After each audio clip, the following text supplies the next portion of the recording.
Hi everybody, welcome back to another video. Today we're at this 2014. It's a Ford smax and the customer complained engine management and lack of power. We scanned it for codes, so we have a direction at the minute to go. So we're just going to show you there now quite quickly, just the codes we have. So this is the vehicle that's in question, 14 Ford smax 2-litre tdci. Just going to show you the fault codes. Just do a scan there now. There's a Phoenix Pro, so we have 3 faults. We have a particle filter restriction, force power limited, bank 1, failure type 00, P246C.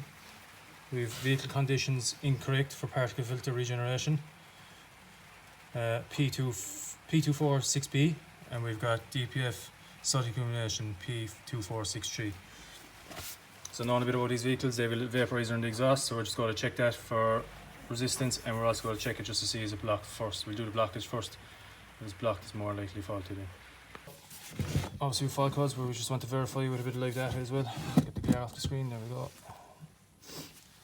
And we'll just go through these. I just did a quick test. So as you can see, our SUT loading infrared closed loop is 204%, and our SUT loading infrared open loop is 198%. So they're pretty high.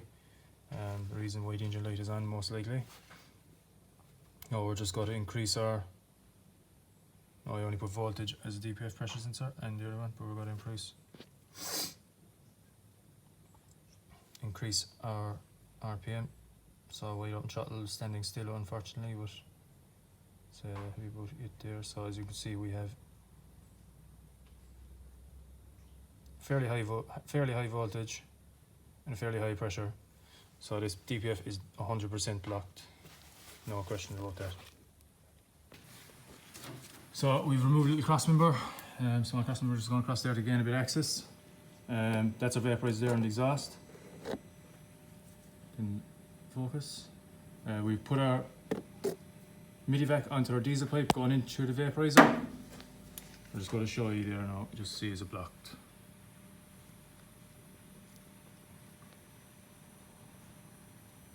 It's like bright. Right. So we watch needle. Our needle is increasing pressure, so this means that's blocked. So I've a new one on the bench. I'm just going to show you, just to show you the different. Brand new one, genuine 4 part. And as you see, the needle doesn't move. So this one is obviously perfect. So that's what it should look like if it was blocked. If it wasn't blocked. So we're going to replace this vaporizer in the exhaust. We're going to put an additive into the exhaust to reduce the SUT in the DPF, and we will go for a road test and we'll see if we can get the vehicle to do its own regeneration without having to force it. Not a fan of forcing regenerations. Obviously with the temperature increase and with standing still isn't good for a car. So we managed to loosen it. Usually a good wide, new, good enough 22 spanner with long enough, and we have an extender bar there. And it's just a bit of patience. Just if it doesn't, a small bit of spray, and if it doesn't come in, just wiggle it, and if it goes, just get it to come a small bit, bring it back in, and kind of wiggle it back and forth until it breaks free.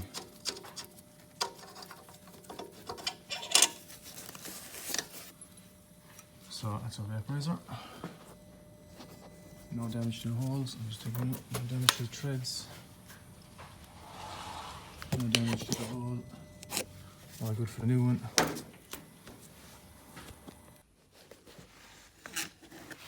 So as you can see, it is sutted up and carboned. There is a hole visible, but it's obviously blocked inside, or it isn't like the new one. The new one has a nice hole in it. Nice big hole. This one doesn't have anything. It's a small, tiny, dirty mount. So we're just going to do it again.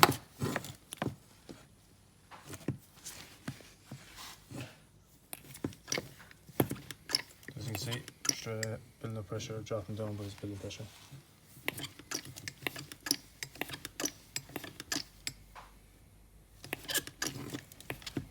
This vaporizer is causing an issue. So a new vaporizer back in place, torqued and pipes and connectors back on. So now I'm just going to put back on the tray. And so thankfully this one has loosened also, without any problems. So I just got to get my... So what I'm going to use is the Wort diesel particle filter cleaner. I'm going to empty the whole can so that you can come to the detail.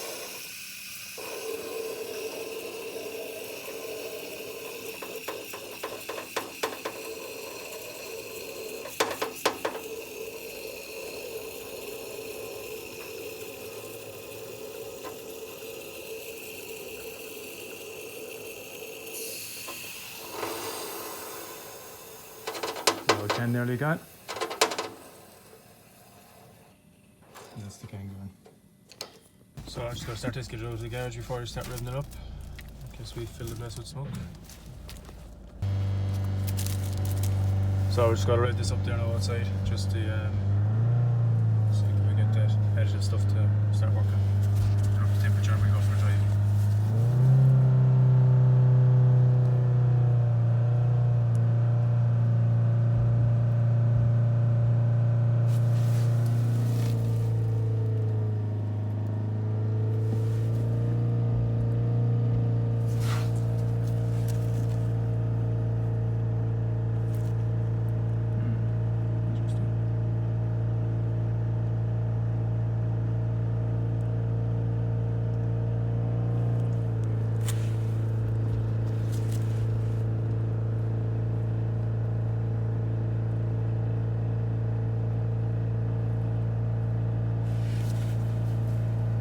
What I want to do is get the DPF down to a safe enough voltage or pressure, just to do possibly do a static regen, but I'm not a fan of doing it personally. As you can see, there's plenty of smoke around us now. Plenty of smoke coming out around the car from the DPF, so that's the additive is working. Back in the car. Temperature is starting to rise in the exhaust.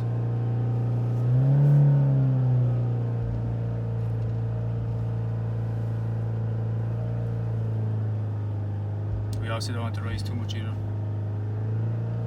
That's why you don't want to clear the engine light. So in case it reset any values, in case it starts injecting diesel into the exhaust and it causes a fire.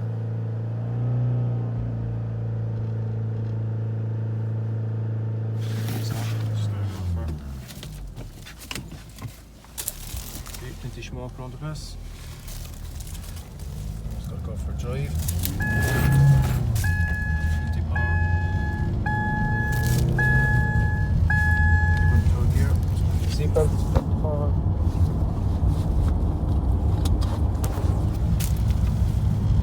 You can see in the mirror, but there's a load of smoke. You can see there, you can see plenty of smoke. Keep up the revs. See the smoke up the way.